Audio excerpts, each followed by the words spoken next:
अपना देश विविध प्रकार का है और विविध स्थितियों में लोग हैं, इसलिए कोई एक बात देश में होती है वो सबके लिए अच्छी लगेगी इसकी गारंटी नहीं है।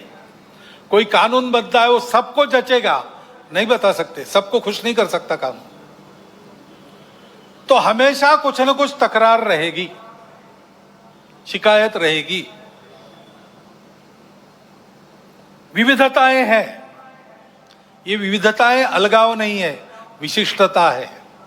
सृष्टि विविध है, सृष्टि की विशिष्टता है, हमारे देश में भी है। ऐसी बातों को लेकर आपस में लड़ पड़ना ठीक नहीं है। हम संवेदनशील रहते हैं इन सब बातों के प्रति, ठीक भी है, लेकिन उस संवेदनशीलता को प्रकट करने का मार्ग संयम का होता है, असंयम का नहीं होता।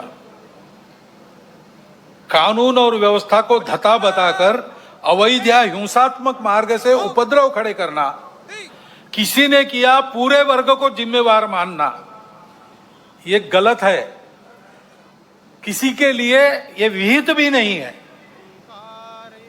सहिष्णुता, सद्भावना भारत की परंपरा है।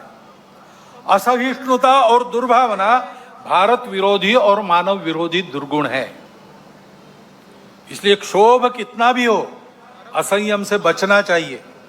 मन, वाणी और कृति से किसी की श्रद्धा का, श्रद्धास्पद स्थान का, महापुरुष का, ग्रंथों का, अवतारों का, संतों का अपमान न हो, इसका ध्यान स्वयं के व्यवहार में रखना चाहिए। और अन्य किसी से ऐसा हो गया तो भी स्वयं पर नियंत्रण रखकर ही चलना चाहिए। असंयम के बदले असंयम से संयम निर्माण नहीं होता, बैर से बैर की शांति होती नहीं। संयत व्यवहार करना सीखे, क्योंकि सब बातों के परे, सब बातों के ऊपर महत्व समाज की एकात्मता, सद्भाव और सद्व्यवहार का है। यह किसी भी काल में किसी भी राष्ट्र के लिए परम सत्य है तथा मनुष्यों के सुखी अस्तित्व तथा सहजीवन का एकमात्र उपाय है।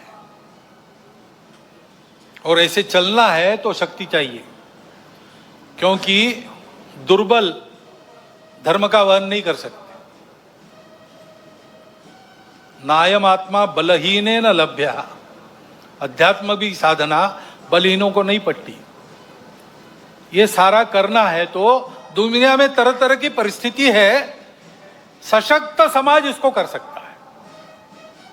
जो नहीं करते वो अपने आप को कितना भी बलवान बताते होंगे, कुछ दुर्बलता उनके अंदर छिपी है।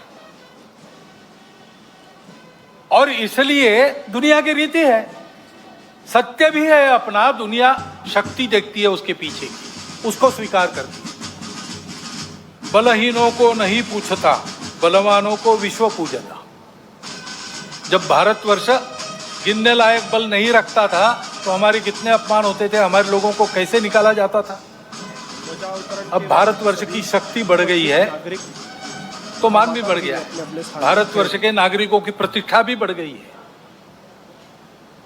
भारतवर्ष जितना बड़ा बनेगा उतना उसकी बातें स्वीकार होगी, उसकी बातें सत्य है, सबके लिए है, सद्भावना परिपूर्ण है, परंतु उसका स्वीकार होना है तो शक्ति संपन्न बनना पड़ेगा। ये आज के जगत की रीति है। इसलिए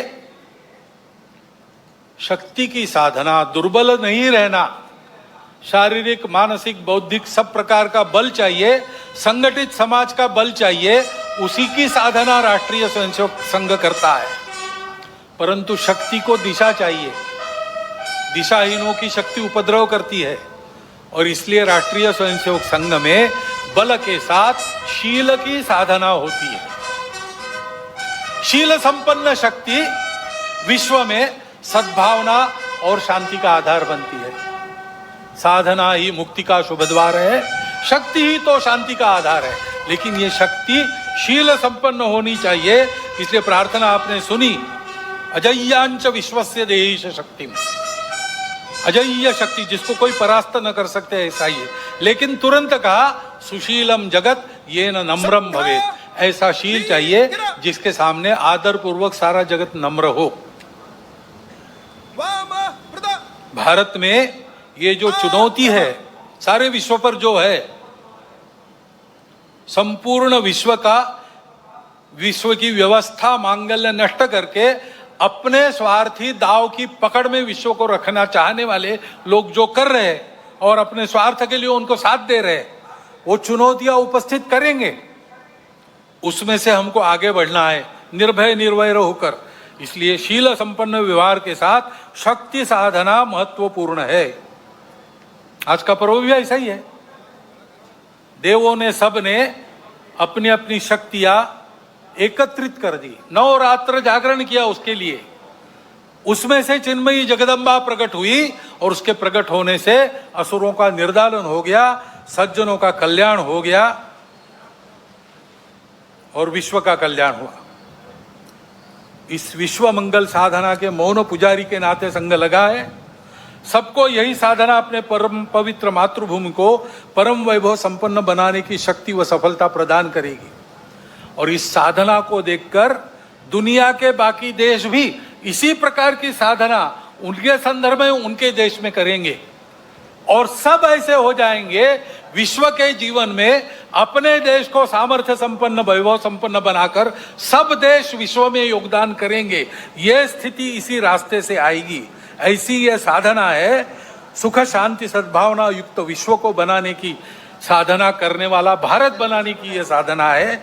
इस साधना में आप सबको मैं निमंत्रित करता हूं और इन पंक्तियों के साथ अपने वाणी को विराम देता हूं।